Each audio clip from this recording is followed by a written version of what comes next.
Hello, good afternoon. Welcome to Casa de America.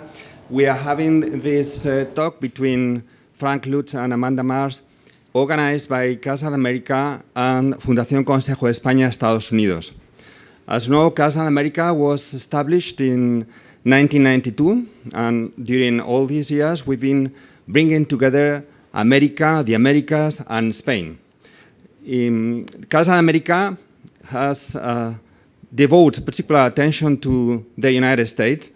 We have already had some programs, some activities related to the United States in the past months, like for example, a series of talks on the American economy in the Biden era. We are going to have some talks on the midterm elections in the coming months. But next week, for example, we are having an activity with Instituto Franklin from the Universidad Alcalá, a round table on the occasion of the presentation of a new number of the magazine Tribuna Americana, that in this number is going to be devoted to the influence of religion in American politics. We are going to, for example, next week, we are going to have also an exhibition of photography in the framework of Foto España, and most of the photographers will be photographers from the United States. So the United States is part of our program, an important part of our program of activities. We try to get a better understanding of this important and complex country, and the current situation is particularly difficult to be understood by anyone. So in this context, we are very glad to have here Frank Luntz, that is going to have this conversation with Amanda Mars, who has just come from the United States, working for El País for several years. Thank you very much, and I give the floor to Fernando Prieto from the Fundación Consejo de España, Estados Unidos.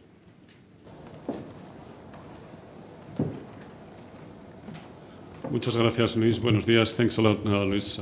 It's a privilege for the Fundación Consejo de España, Estados Unidos to be able to organize this with one of the best and most important political commentators and analysts in the United States, Frank Luntz, and with a journalist of the reputation of Amanda Mars. The Fundación Consejo de España, Estados Unidos has been in business for 25 years, and one of its core missions is to bring together to promote contacts between Spain and the United States, and the way you promote contacts is to bring in together people who are interested and invested in making these connections and explaining to the Spanish public, in the case of Mr. Luntz, very important aspects of current political and social situation in the United States. Thanks to Casa de America for hosting us, and thanks again for our excellent panelists today. I give now the floor to Mrs. Amanda Mars and to Mr. Luntz. Thank you so much for the introduction, and good afternoon, everybody. Thank you for joining us today. We are very lucky to have a great analyst of the US reality. I can say that any reporter that has been covering the US know very well his work. And well, I think there are many questions, but I would like to give Frank, if I may, the chance to start with a presentation that I think it will be a very good starting point for a talk. I'm looking at that photograph, and I would have worn exactly the same coat. I'm lucky that I left it back at the hotel. I did not bring it here. You should all know, because we know we got students here, that this is the first time I've worn a tie in about the last 2 months. So I do so because of this room that we're in, and the gentleman who's the photographer who's actually walking back out really should show people who are going to watch this on Zoom this incredible building. It's amazing. And this is like in Hollywood, this would be an awful setup, because I'm suggesting that we show the room and now he's coming back in. You should show the camera all around, because it really is beautiful. I'm going to walk you through some public opinion. I'm going to take only 7 or 8 minutes. I'm a professor, and professors profess, and they profess much too long, and they don't take questions enough. And then you all can ask me whatever you want. You can put me on the spot. But it is a privilege to be here, and I'm grateful, and I take it very seriously. And the challenges that the US faces, and the UK, and the other countries that I've been working in. I've never done a project in Spain, but I've worked in half a dozen European countries. I worked in almost 30 countries overall, and I don't remember a global situation like we have right now. I don't remember so many countries with so much pressure, where politics doesn't seem to work, the economy doesn't seem to help those in the country, where people have lost faith and trust in the future and faith and trust in the people who lead them. And it's tragic to walk through this. But I'm going to try to show you, and I apologize, but that picture for Americans best represents pride and patriotism. And she's not even made in America. She's made in France. And you look at that photograph, and Americans see a new dawn, a new beginning. They see freedom. They see hope, optimism. That's not what's happening in the country right now. I'm a pollster. My job is to ask people questions. My mother thought, when I told her I wanted to be a pollster, she heard upholsterer. She thought I would deal with furniture, that it would be great that her son could refabric the couch. I'm like, Mom, that's not what I do. I ask questions. And when I finally explained to her what I did, she said, that's rude. You don't ask people those questions. And in fact, the very first poll that I did, I don't know if you know this, was for Boris Johnson, the current Prime Minister of Britain. It was the very first time I was ever paid to be a pollster. And the only way that I was able to do it, I asked questions, and he was running for the union presidency, the Oxford Union Society, was I clouded it. I asked 15 questions about the sexual behavior of Oxford University students. My mother was so angry at me for asking these personal questions. I said, Mom, I don't care what they say. I have to hide these other two questions about the union election. And so the very first time I appeared in the New York Times, my name was in learning how many partners the average Oxford Union student had. And the only thing that the university was proud of is that the Oxford students were more sexually active than the Cambridge students. That they were proud of. So this is how I begin. And if you want to understand the anger and frustration in America, it's because we are taught that if you work hard, play by the rules, get a good education, pay your taxes, raise your family, life is going to be good. But for tens of millions of Americans, it's not. And right now, they see inflation. They see the cost of food and fuel and things they need every single day going up and up and up. They see crime happening so randomly all across the country. They look at what just happened in Texas, where 19 kids were killed. They look at the world around them, and they can't make sense of it. And it's not the life they were expecting as adults. It's not the life they were taught as children. And so they get angry and frustrated and afraid, and it's affecting how they see life. And it's not just in the US, it's also in the UK, that they assumed that because life was better for them than their parents, that it would now be better for their children than it is for them. But the numbers aren't bearing that up. And when you believe your children are going to live a life less successful than you have, and if you see that your own life is less successful than your parents', that's what breeds anger and distrust and this level of frustration that we see. Just a couple more, because I don't want to kill you with numbers.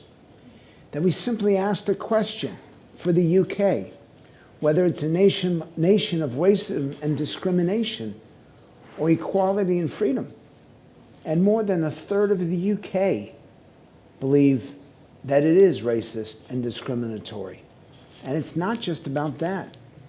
In America, we asked them whether you're invested, and to me this is the most important question, whether you are invested in America's future and whether you think America is invested in your future. And in both countries, 2/3 to 3/4 believe that they're invested in their country, but doesn't think their country's invested in them. Think of a marriage or a friendship. When you give it all to your partner and your partner doesn't share it back, that's what breeds resentment and even revenge. So in all of these questions, everything I will tell you today is based on polling that was conducted in the last few weeks or last few months. It's all based on data. And I don't take pride in sharing it. It gives me pain to share it. We had a lunch this morning as a breakfast. If we had a lunch this morning, then I'm really screwed up. And I'm explaining the challenges, and each person, one by one, looked at me and said, where's the hope? And I know if people are going to watch this, I know they're going to say, I want to be optimistic. If you heard what I heard, if you saw what I saw, and if you knew what I know, you'd find it hard to be optimistic too. And my final opening point is that there's nothing that matters more than truth, than facts. I cannot stand fake news, and the people who labeled it fake news, and those in positions of power that deliberately lie to the people either they represent or wish to represent. And so if this sounds cruel and brutal, it is the truth. And if you know the truth, maybe you can change it. Maybe you can be one of those students who actually figures out the antidote for this. But you have the responsibility to know the truth. And that's what I will walk you through today. Yeah, thank you so much. You mentioned anger, and anger is one of the main drivers for polarization. A lot has been said about polarization. It's been said even that situation is worse, the worst point since the Civil War. I don't know if that's an exaggeration. I would like to get your take on that.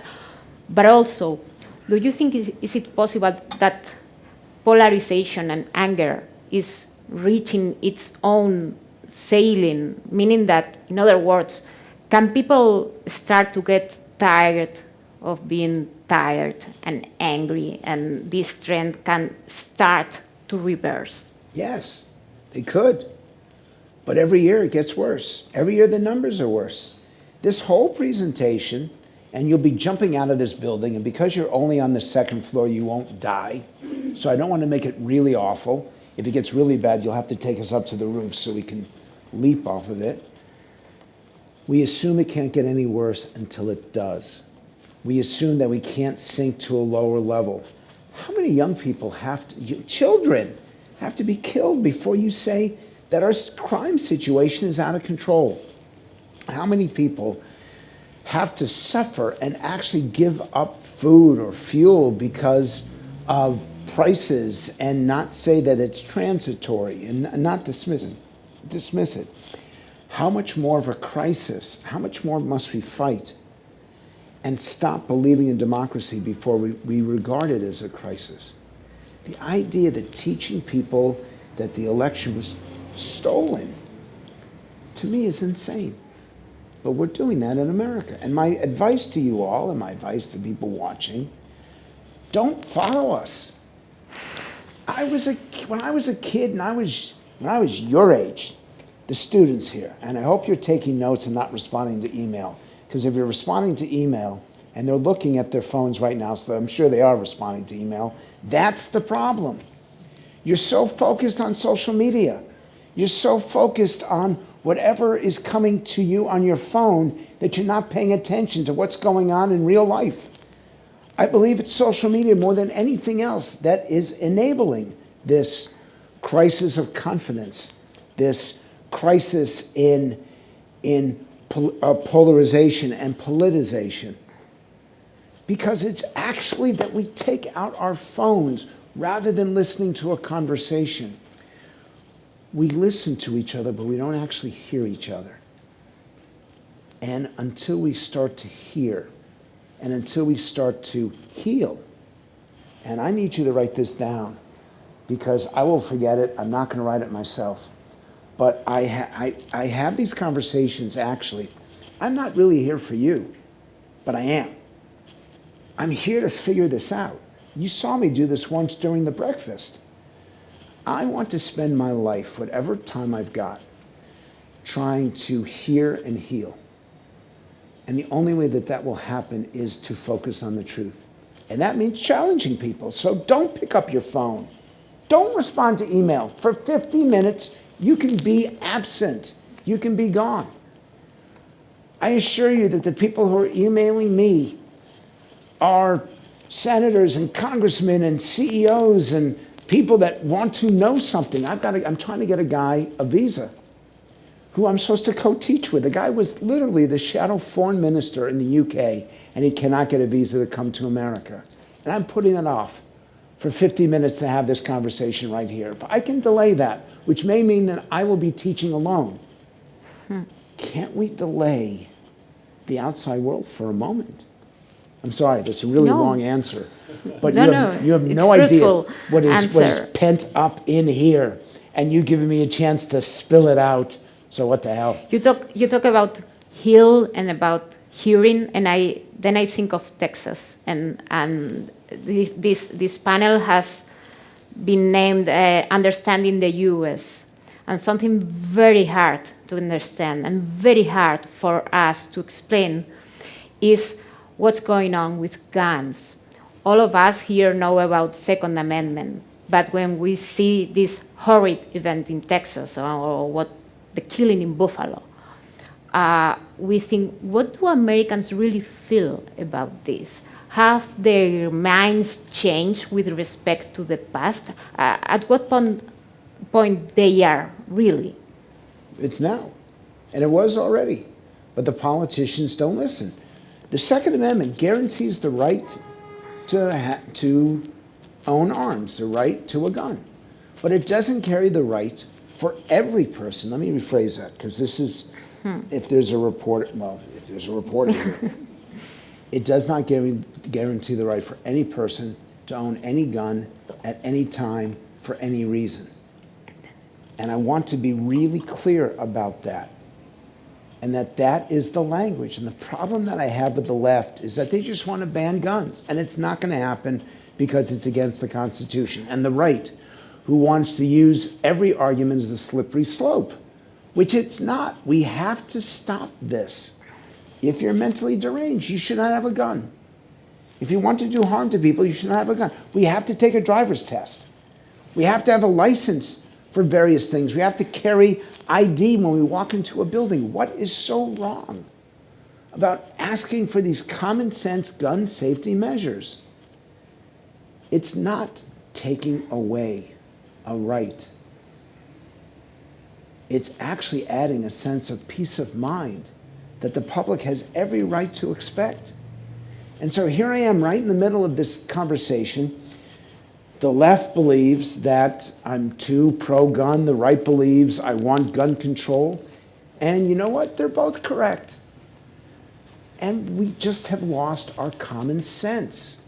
We've lost our sense of community. And I'm going to take it in the even broader sense, because we had this conversation.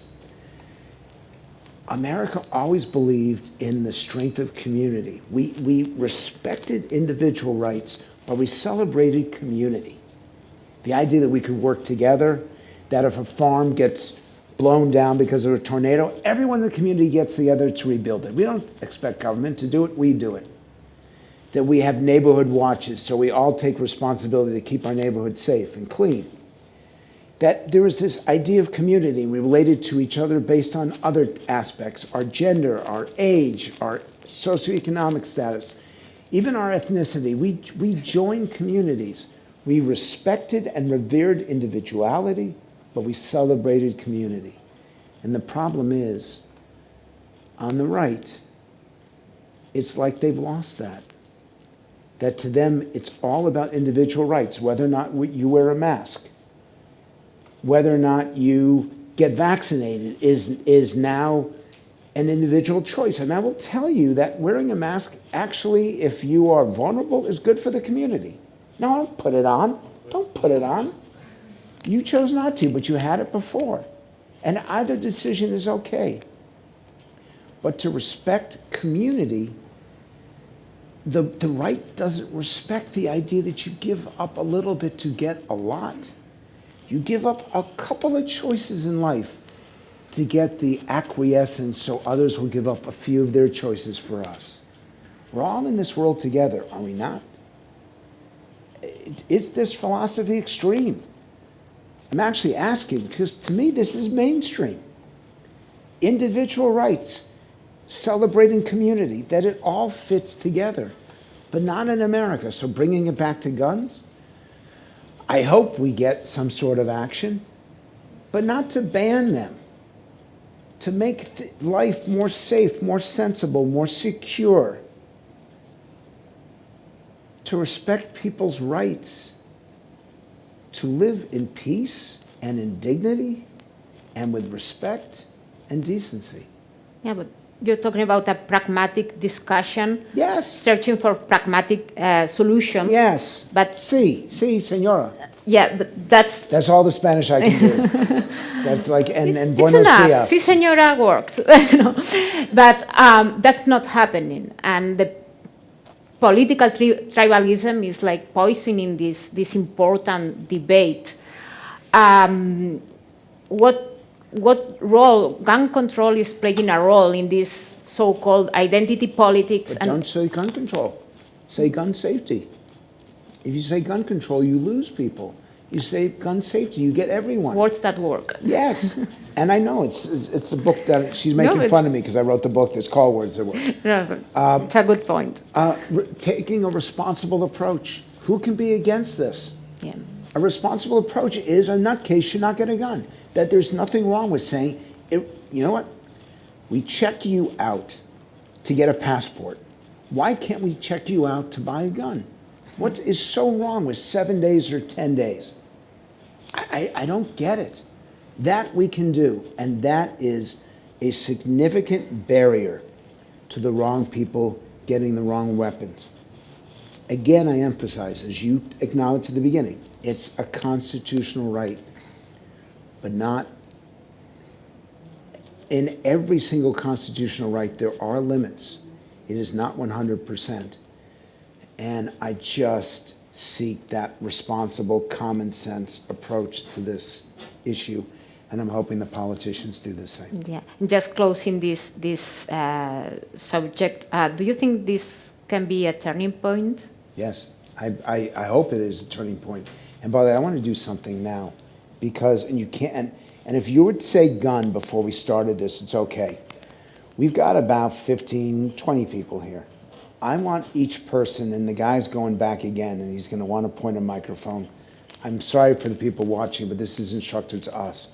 I'm going to ask every single person in this room, when I say America or Americans, you think what? A word or phrase. Every one of you, America or Americans, I'm going to start here, work back, and then come around. You think America or Americans. Before you walked in here, you thought what? One word or phrase. Well, I'm American, so It's okay. I'd say polarization. I would say some sort of egotism. Say again? Egotism. Egotism. Oh, God. Yeah. Radicalization. I would say diversity. I would say I'm American. I was born there. It's a feeling for me, like a personal feeling. I feel American. Big. Let's say individualization. Capitalism. Constitution. I'll let her go. The gentleman in the back with the beard. Freedom. Any word? Apple pie. Apple play. Okay, I'm. Pie. Apple pie. Oh, apple pie. Okay, I do the jokes here, but Hey, I'm serious. Private property. Private property. Well, I'm Mexican, so I feel Mexican and American. And there's also Americas, I guess, not just America. For me, it's the continent of America. It's like one continent and with many different cultures and diversity. I think it's a violent dream. a violent dream. Violent. I would say globalization. I think of intolerance.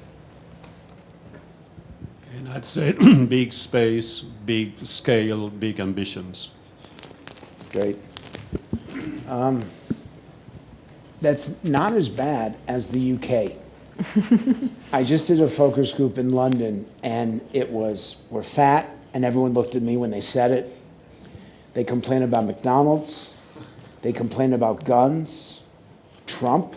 No one said Donald Trump here, and they said we're loud. And there was two people, just two people in a group of 25 that said freedom. So it's pretty negative right now, and I recognize that. That's also one of the reasons why I do this.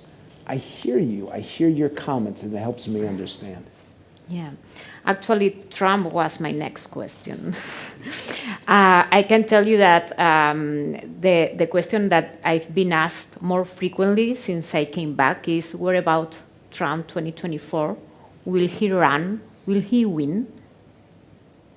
So this is where you take this video and you put it in a time capsule and you'll play it again.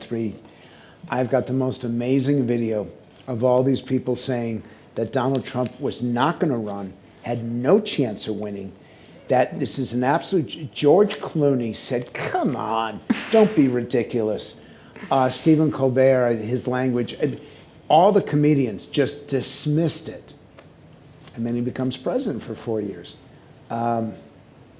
He doesn't know if he's running. I'm sure some days he is, some days he isn't. I don't think he's going to decide well into 2023. I think we got a year and a half where he's not going to decide. He'll say yes he is, then he'll say no he's not. If he runs, he is very likely to get the Republican nomination. He is incredibly popular among Republicans and incredibly hated by everybody else, to be blunt. I was at the White House Christmas party, the last one, and I finally got the guts to ask him, what does the J in Donald J. Trump stand for? You know what he told me? Genius. That's the people who can spell. I tell people, it's a joke. Now, I actually told him that joke, and after a couple seconds, he says to me, but I am a genius. I said, no, don't say that. I think if I had to bet now, I'd say he runs, and I'd say he gets the Republican nomination. And if he's running against Joe Biden, he could get elected. If he's running against Kamala Harris, he could get elected. If he's running against any other Democrat, he won't.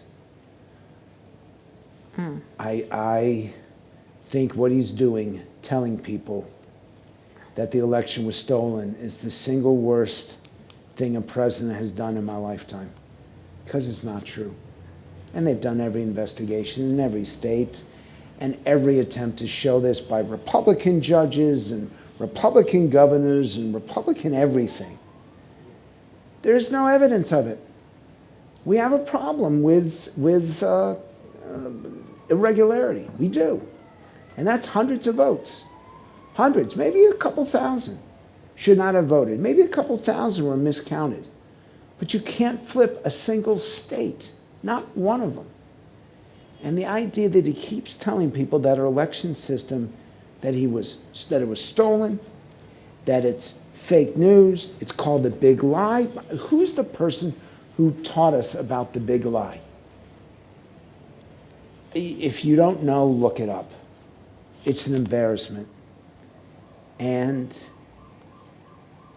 then, to my shock, in my presentations in the UK, because I want this to not just be about the US, but about the UK as well, I was shocked at how so many young people think America's become so weak and so unimpactful and so disappointing under the current administration. That they see no leadership, that they see a president who, honestly, doesn't always seem to be there. And I think it's, at a time when we need strength and consistency and, most importantly, unity and consensus, we didn't have it in our previous president. We don't have it in this one now. He ran to be Harry Truman. He ran as a no-nonsense tell the truth, centrist. He then met with a bunch of historians. He sought to govern like FDR. He wanted to be the most progressive president ever. And he's ended up like Jimmy Carter. And this is why so many Americans voted for him and now don't like him. He had a 60% job approval rating in the first month he took office. And that's now down to 40%. Why? I think midterm elections in November will be a very good thermometer for that, a very good exam for this presidency. But I wanted to ask you about abortion controversy. Yeah. Because do you think that can make an impact in the election? Yeah. Because obviously the picture looks bad for Democrats regarding the midterm elections, but something like this, which means if the Supreme Court decision is confirmed and we go back to the 70s, this can propel waves of voters to the polls. Do you expect a reaction? Yes, and I'll give you, this is a language lesson. You have to speak in threes. Threes is proof. So if you're writing a story and you want to make a case for why some leader has failed, you have to give them 3 examples. 1 is random. 2 is a trend. 3 is proof. You now have the gun issue where 70% of Americans are on the Democratic side. You have the abortion issue where 60% are on the Democratic side. And you have the idea that some Republicans are claiming that the election was stolen in 2020, where 80% of the country is on the Democratic side, that it wasn't. These are 3 examples. I, up until 48 hours ago, 72 hours ago, believed that Republicans were going to win the House and the Democrats were going to win the Senate because the best candidates were not necessarily being chosen. I now think that the House is in jeopardy for the Republicans. The Democrats now have something to run on. If you run on quality of life, it's a landslide for the Republican Party. If you run on crime, if you run on immigration, if you run on Afghanistan, it's a landslide for the Republican Party. If you run on these social issues and on what happened in November of 2020, the Democrats could actually pull it out. Joe Biden is the most unpopular president since Jimmy Carter. Kamala Harris is the most unpopular vice president since Dan Quayle. They're the leaders of the Democratic Party. The public was getting ready to vote against them in the midterms. Now, they have something to vote for. Whether this stays the message, I don't know. But I do know that the landscape has completely changed. And that will, the history as we know it, just as George Floyd changed racial history, ethnic history, just as he changed the mood of the country significantly on crime, on public safety. What happened in Texas and what's happening with the Supreme Court is changing how we see ourselves and how we want to be led. And this is fundamental. I cannot emphasize enough how significant this is. So it's not anymore only the economy is stupid. Correct. Correct. But it may go back to that. And make no mistake, the inability to eat unless you're a vegan. How do you know that someone's a vegan? They tell you. Yeah. That's a joke. Think about it. It's a really good one. It's actually one of my favorite. How do you know someone's a vegan? They tell you. It doesn't do any better the second time. It's still very, very funny. When you come to America, call an American tonight or email them right now and tell them that joke, and they will laugh. Unless they're a vegan, in which case they'll be offended and insulted, whatever. It will be the economy again. Because if you can't afford to put food on the table, if you can't afford to put gas in your tank, if you can't afford to pay your bills, in the end, that becomes vital. But right now, we're thinking about Texas, and right now, we're thinking about the Supreme Court. Going back to the Supreme Court, for sure, the abortion decision was challenged since the very first moment in the 70s, but it's been in the last few years that a wave of new legislation and restrictions to abortion have been taking place. What has happened? Have Americans become more conservative? Supreme Court has become more conservative. Supreme Court has changed. And the way that America relates to that has changed. And I believe that the court has a responsibility to uphold the Constitution. The fact is the court has now become politicized itself, or at least the interpretation of it. And so every single institution is now politicized, and that's a real problem. And the only thing that's left now is the American military. By the way, I put that stuff up for you all to prompt potential questions. These are the 9 findings that are really important for understanding the country. And I do want them to have a chance to interact with us. They will have. I will actually leave this here. You've been talking about the lies, social media. My last question is, what's the formula to fight fake news? We have to, I watch MSNBC and CNN every single day. I read the New York Times and the Washington Post every day, and the LA Times I try to, particularly when I'm in LA.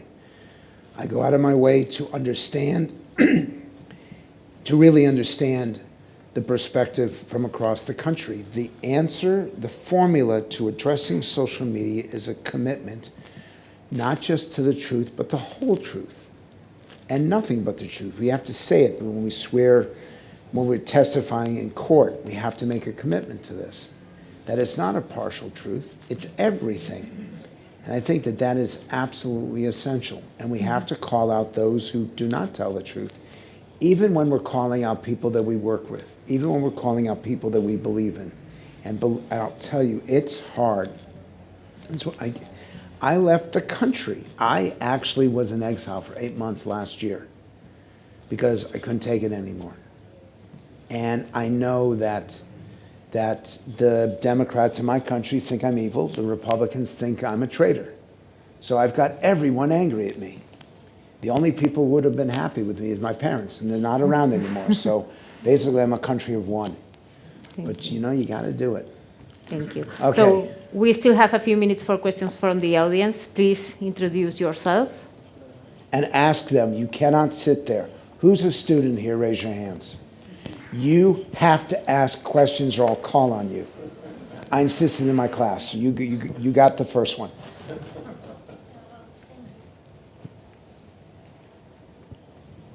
Thank you. My name is Aileen. I'm a student at diplomatic school here in Madrid.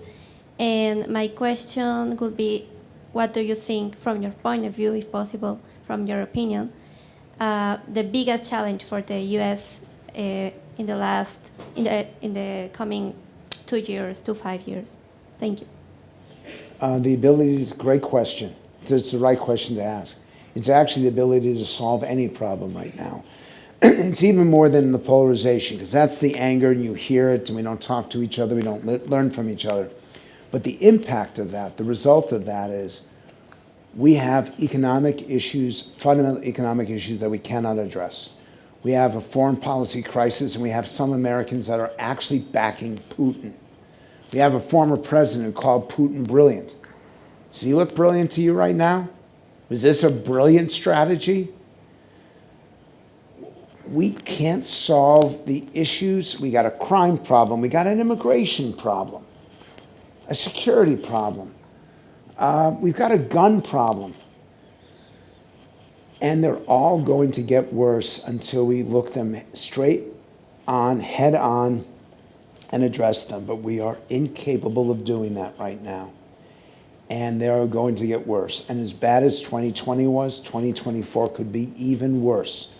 Our election in 2022, the negativity of the campaigns are horrible, what we say about each other.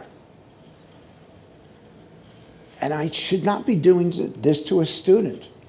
I should be giving you hope. I should be showing you a bright path ahead.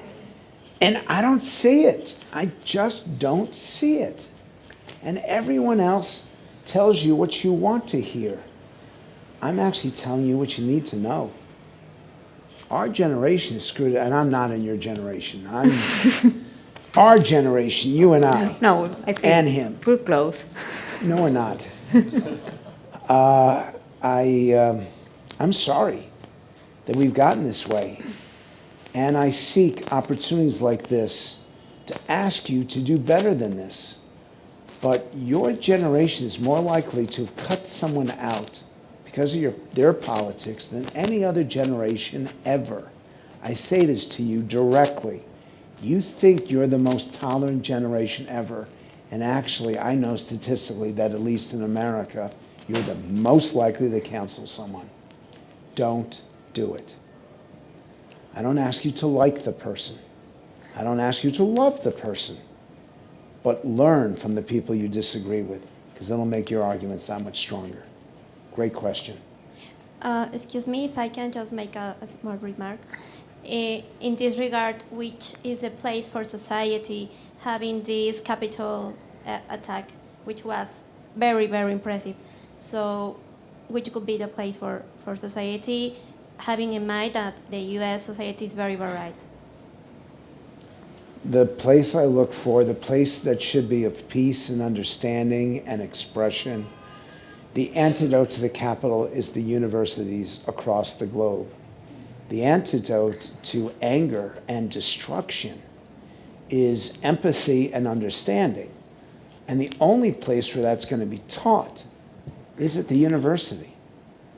It's not being taught anyplace else. You're being taught to resent somebody. You're being taught to reject someone. And only through an open and honest university conversation will we avoid situations like the Capitol. But again, I'm not optimistic because I know too many universities, including ones I'm around, seek to seek to affirm rather than inform. And that's the biggest tragedy of all. Another student. Okay, since you're right next to you, we'll go right across. So you'll get it next and you'll get it after. I hope you don't mind. No, please. That's my bias. No. She gets it. It was expected. That was gender aggression that he just practiced right there. Good afternoon. My name is Lujain. I'm Syrian. I'm also studying with my friend in the same diplomatic school. And also, I'm curious about the recent problem of migration because I'm Syrian refugee. I have the situation or status of protection in Polish territory in Poland, not here. So I'm lost and I'm looking always for a home, like a second home. And I always was wondering where could be my home, where I should apply for a citizenship, for a nationality. And there's always the American dream, the UK. And now what I feel there's more racism, there's more aggressive ideas, opinions against refugees. And if we think about this life, the Western world is full of migrants, like America is a migration country. It's full of migrants based off migration. So I'm wondering where I should start, especially if I want to be a diplomat and represent a new country, because in Syria, I can't be a diplomat from our country because I'm a refugee and I'm like a traitor for Syria. So I'm a kind lost, and always I have to do double effort. I have to speak more languages. I have always to have more skills to show myself, to do the double. So I'm a kind lost, and I'm curious. I know this is complicated. Here's the good news. It's actually, you're in a horrible situation. The first thing is Syria in your, I'm going to ask you one question, I'll give you an answer. In your heart, is Syria your home? In your heart? It depends.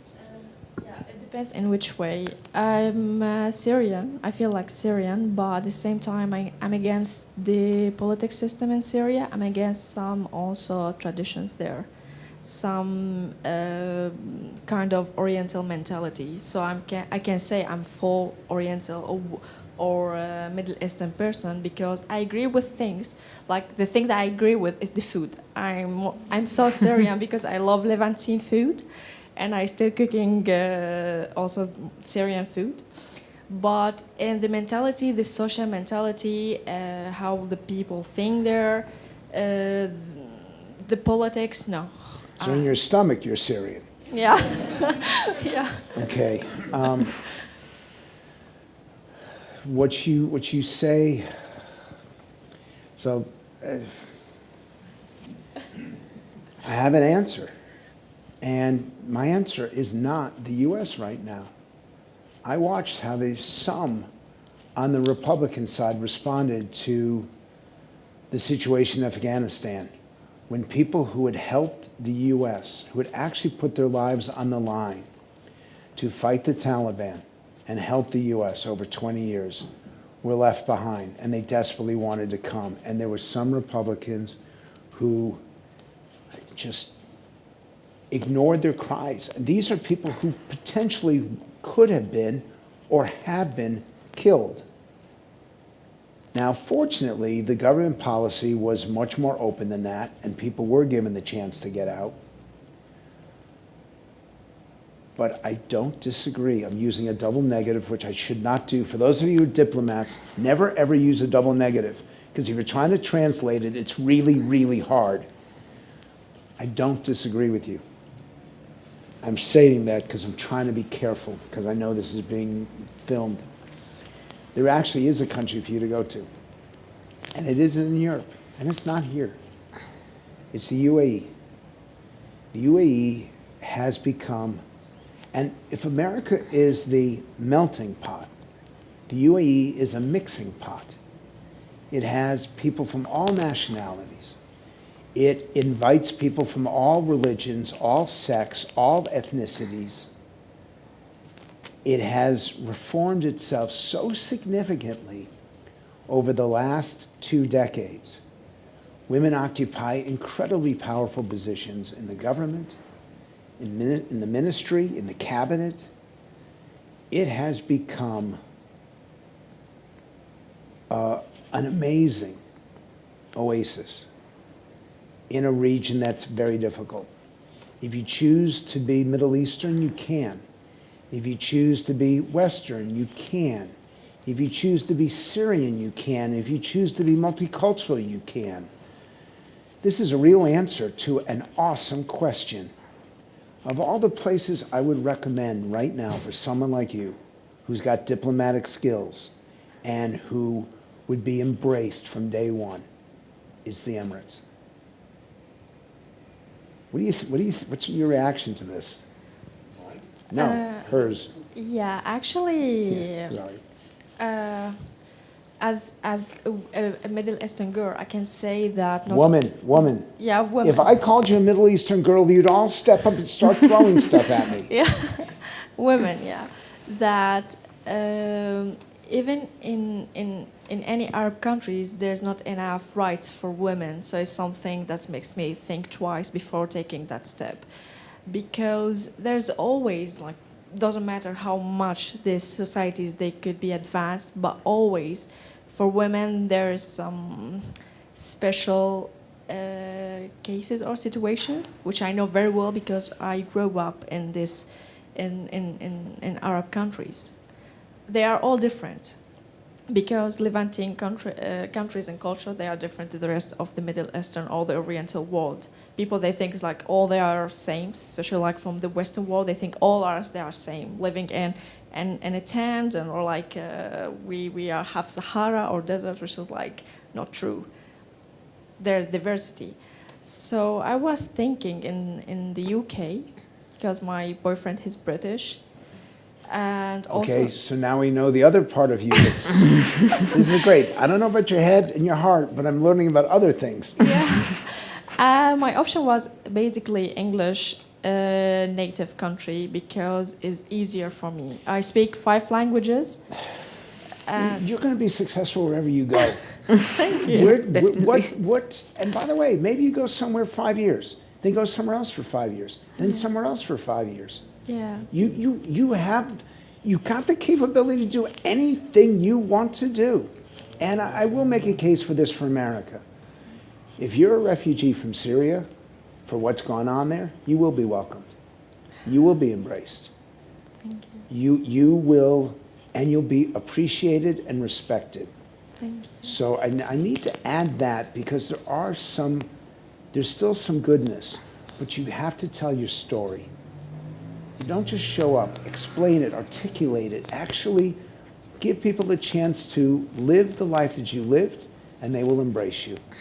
Yeah, exactly. I want to be the voice of many immigrant people, refugees, represent that good image of... Okay, so you need to figure out some way to connect with her. Yeah. So it's good that you raised it here because I'm asking him to make a difference in your life, and I do this for students, so it's only fair that he should do this for you. Let's try to do a couple more because I know we're going to run out of time. Thank you very much. Great conversation. Hello, my name is Jaime, and I'm an international affairs student, and I would like to ask... Were you born here? I was born in the US, but I'm a Spanish citizen as well. I've got double nationality. And we've talked a lot about the internal problems of the US, but I think in the international point of view, it has also changed. I would even maybe say that the US has gained some enemies over the last few years. And maybe it's a time when people from other countries would like to look other ways to do international relations, maybe leave US to the side. Do you think this has affected US in an international scope, the internal problem they have, or if the US is probably still going to be international leader regardless what's happening inside? So give me 3 examples. I always do the threes. Give me 3 examples of 3 countries that turn against the US, actually against it. No, I'm not saying that they're turning against, but maybe what was a rivalry before with China has maybe now become an enemy.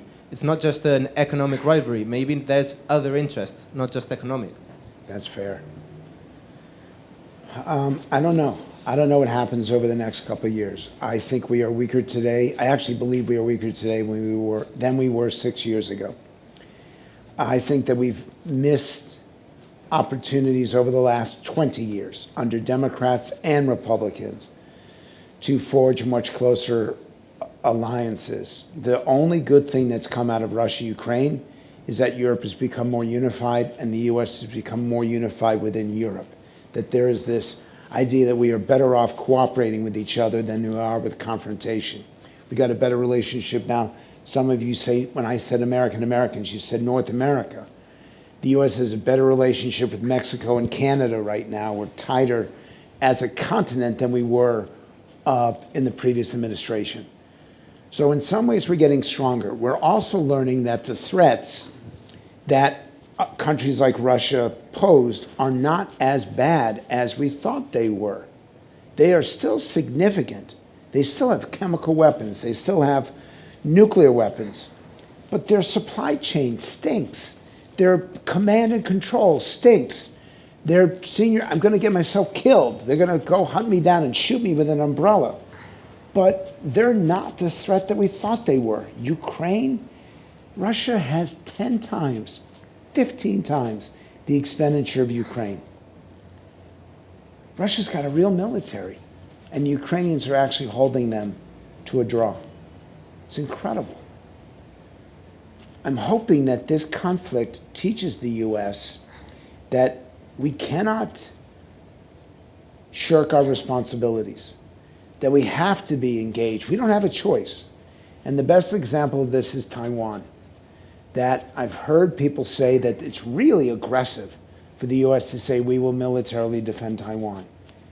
If we lose them, if China says, nope, Taiwan is part of us, and we're going to do to Taiwan what Russia's done in Ukraine, and they are successful, our computers stop. Our technology stops. We don't have a replacement for Taiwan. You can't make chips the way they do. We can't make chips the way they do. Nobody can. They've developed this skill over the last 20 years, and this is for you diplomats here. This is reality. We can't do it because we don't want to have a conflict with China. We actually need Taiwan. We are dependent upon them for our technology. So we better figure that out right now. Yeah, China in some ways has become an enemy. In some ways they're a competitor, and in other ways they're an opponent, in all three ways. But they're not the same country they were 10 years ago. And the current leader is not the same leader that they were 10 years ago. Our strategy was wrong. It made sense when the Chinese leadership was seeking global cooperation. Now, economically, they're seeking global leadership, if not global dominance.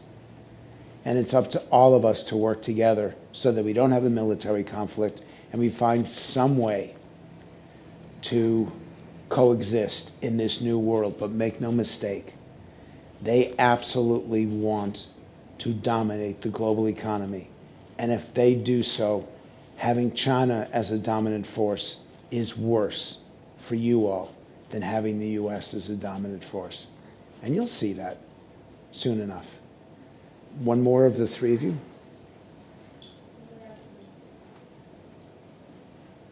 Try again.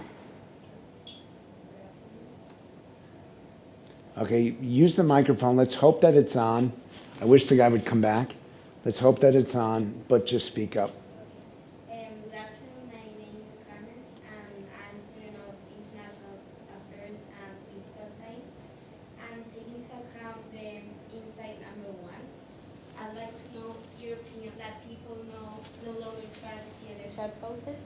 I'd like to know your opinion about non-conventional forms of political participation, for example, social media, or what do you think about them? Elections still matter more than anything else because elections are meant to be representative of the whole country. Social media are those who are on Facebook, or social media are those who have Instagram accounts, and it's not as universal. Elections are the one time every year, 2 years, 3 years, 5 years, whatever your election is. It's the one time when the population all comes and says, this is what I believe. This is what I want. And that matters more than anything else. In the US, the Democrats believe that there's voter suppression, which is hard. We had the highest turnout in 2020 in 100 years. None of you, not even me, was alive 100 years ago. Everyone voted. If you wanted to vote, can you vote early in this country? Yeah, by email, no? By mail. Can you go? It's easier to vote in America than it is here. Much easier. It's easier to vote in America than it is in almost any European country. Okay, Australia has compulsory voting, but you can start, in some states, you can start voting in September for a November election. You can distribute, you don't have to go to your polling place to drop off your vote. You can drop it off in dozens of places. You can vote absentee, you can vote early, you can vote on the day. If you're not voting, it's your fault, not the system's fault. And then the Republicans argue that there's voters' corruption, that people who have died have voted. You know, it's true. In Chicago, I want to die in Chicago because that means that every 2 years I'll be able to come back and vote.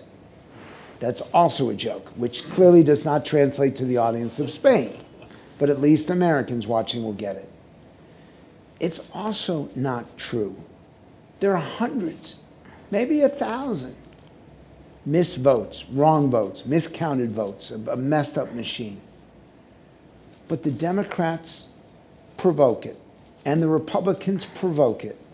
And so the American people come to distrust their electoral system. And if they distrust that, then they distrust everything. They don't trust the media.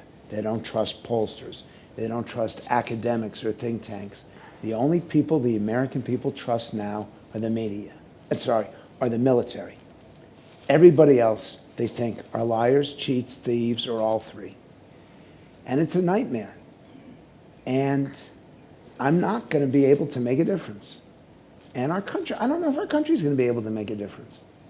It's so deep now and so perverse. It's so ugly. And it's done for the most awful reasons.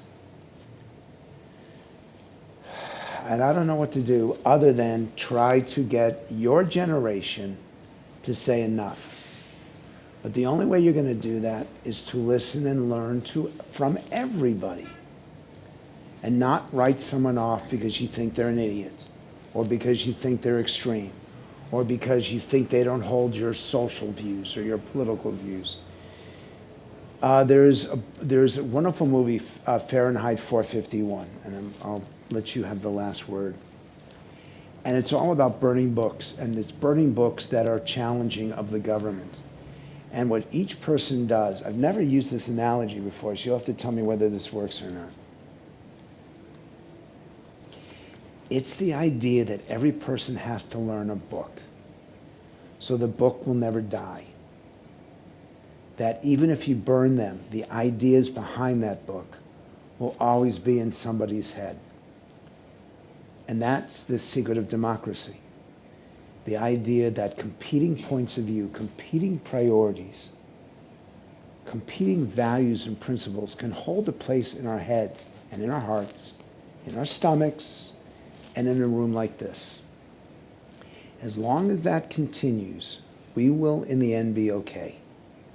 But if you look at those societies and those countries that have stamped that out, where you can't hold a competing view, where you cannot challenge, where those belief systems are sent to die in concentration camps or work camps or wherever, that's when you lose democracies.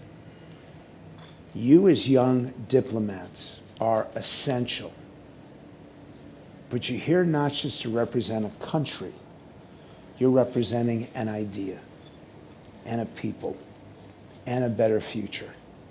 So please commit yourself to that. That's the only antidote that I know to address those problems right there. And nothing matters to that more than a free, accurate, accountable press. Because of her, you'll get the truth. Lose her, and you lose the truth. Thank you so much. Well, thank you so much. You gave us a lot to think about, and you gave a difficult picture of the situation, but also some hope. So thank you so much. It's been fruitful and inspiring, and thank you so much for your very smart questions. And I think we should close here. Thank you. Thank you, guys.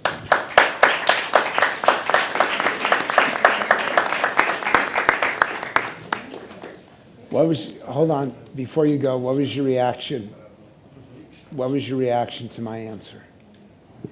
I think that trust in institutions is really important, but I also think that questioning them is crucial for like evolving, and I think that's like we the young people have acquired that as natural, you know, like questioning not only institutions, we question our parents, question university, we question everything, and I think that it is dangerous, but if it is used properly, it can be also like a good weapon to like change things. There's no more, the two most important words in the English language, and I assume they translate to Spanish, is imagine. Because if you can imagine it, you can achieve it. Someone imagined this room. They must have been on drugs, but they imagined this room. And the other important word is the word why. If you keep asking why does it exist the way it does? Why do we have traffic? Why is there climate? Why, if you ask the question why enough, and you listen for the answer, you can make a difference. So guys, we're done. See you all.